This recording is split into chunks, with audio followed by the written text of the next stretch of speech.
the real threat, it seems to me, seems to come more from the online space, where people really get away with saying all sorts of things because they think they can remain anonymous. And of course, when you see these threats to parliamentarians, your thoughts are they going to be safe? Do they have enough protection?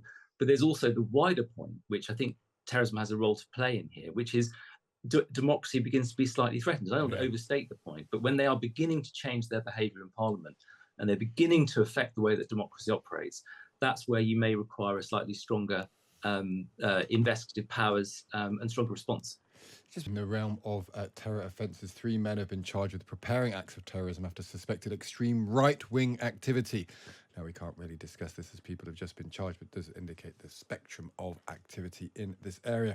We're also going to be joined on this subject by Jonathan Hall, KC, the government's independent reviewer of terrorism legislation. Morning to you, Jonathan. Morning. The subject of Islamist extremism has come up over the last week, and some of our listeners have been in touch saying, what does Islamism mean in this context? We had the government minister on today, and I said, do you think there is a danger of Islamists? And he said, I don't really understand the term. So do you understand? Is there a specific meaning that you attribute to it? I've once seen a very long and persuasive article explaining the difference between Islamism. Effectively, it's a political destination where you're trying to impose or achieve an Islamically ruled society. So it's not consistent with living in a democracy. That's the ultimate destination. And that seems to work for me. I mean, from the point of view of terrorism, you don't have to get into these sorts of debates. If you're trying to advance a cause, even if it's a simple Muslim cause or a Christian cause or a Jewish cause, any of those causes, if they're advanced with threats of serious violence, will count as terrorism. So from my perspective, it doesn't really matter. But Islamism I think, is a convenient way of distinguishing between Islam, the practice of Islam, and the sort of thing that people are more generally worried about. What do you make of Suella Braverman, who's clearly worried about that? She says that Islamists are now in charge of Britain. Well, again, it doesn't really fall within my role of terrorism. I mean, you could say that when someone says that the Jews are in charge and are running things, that is a sort of classic anti-Semitic conspiracy theory. And I suppose you could say the same is true if you start making generalizations about Muslims and saying that if Muslims are in control of things. I think that equally is a conspiracy theory. And again, going back to terrorism, terrorists often fall for conspiracy theorists. But of course, I can't say that what one or two people say in the public domain is going to inspire particular acts of terrorism. I mean, people who are going to go and commit acts of terrorism tend to look for some sort of stronger stuff, much more radical material, really nasty images, shooting videos and things like that before they go and perpetrate their offences. And I mean, although it's quite possible for people to be radicalised by normal political speech, generally speaking, when a terrorist is discovered, that their phones or their computers are full of really extreme material, which they sort of use to G themselves up. Is the Islamist terror threat still the greatest terror threat facing the country? Yes, and it's greater, I'm afraid to say, in the light of events in the Middle East. I was just looking back at what Mohammed Sadiq Khan, so he's the leader of the 7/7 underground bombing plot in 2005, which killed 52 people. He made a suicide video before he killed himself and so many other people.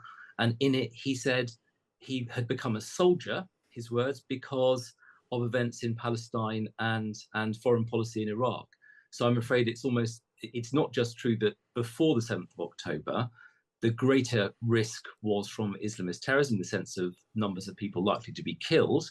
But I think that the risk is now greater as a result of 7th of October, unfortunately. And I'm not down. Sorry. So, yeah, and I guess the question is, what was the relationship between protest, people who are very, very exercised in this area, taking to the streets, being angry, being hostile, being intimidatory? Does that have an impact on the issue of terrorism, in your view?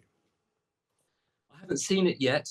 The thing that perhaps bothers me more, and I really want to be careful not to try and tar protesters with this particular brush, it's not so much what's going on the streets, it's the threats online. And when you see last week MPs literally scared to show or apparently wanting to change their behaviour in Parliament because of threats that they've been receiving.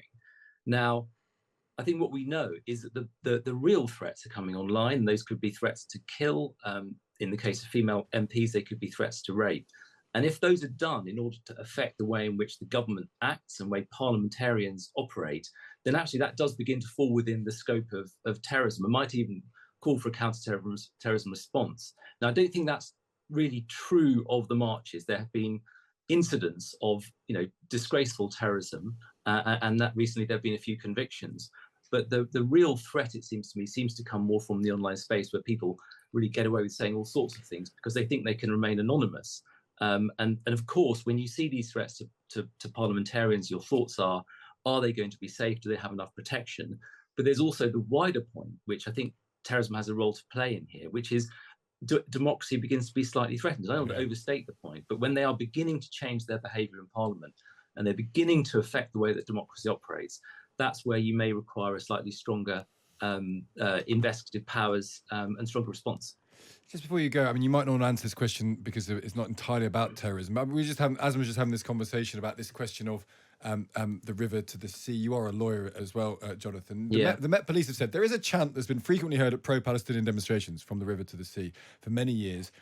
While there are scenarios where chanting or using these words could be unlawful, its use in a wider public protest setting is not a criminal offence.